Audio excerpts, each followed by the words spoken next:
আসসালামু আলাইকুম ওরহমতুল্লাহি ওবরাকাত। আজকের কাজটা ছিল ওয়ান টিয়ার ইঞ্জিন বিবিটিআই। এটা ছিল হাইস গিয়ার ইঞ্জিন। এটা একটা কমন সমস্যা প্রায় গাড়িতে হয়ে থাকে।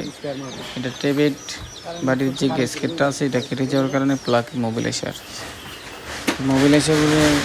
মোবিল আসলে টেবেটে প্লাগে অনেক সমস্যা দেব ইঞ্জিনে।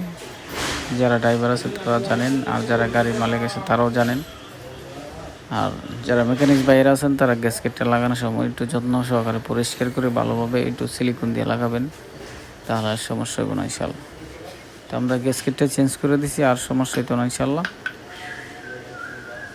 আর দ্বিতীয় একটা কাজ ছিল, এটা গাড়িটার সেলফ মোটর খারাপ হয়ে গেছিলো। তো এটার সেলফ মোটর চেঞ্জ করছি। এটা গাড়িটার যেহেতু পুরান গাড়ি, এটা পুরো ভিডিও করি নাই, শুধু অল্প একটু ভিডিও করা আছে, এটাই দিয়ে দিলাম। আশা করি আপনারা বুঝতে পারবেন। এই ধরনের কাজের ভিডিও পেতে আমার চ্যানেলের সাথে থাকুন। আসসালামু আলাইকুম।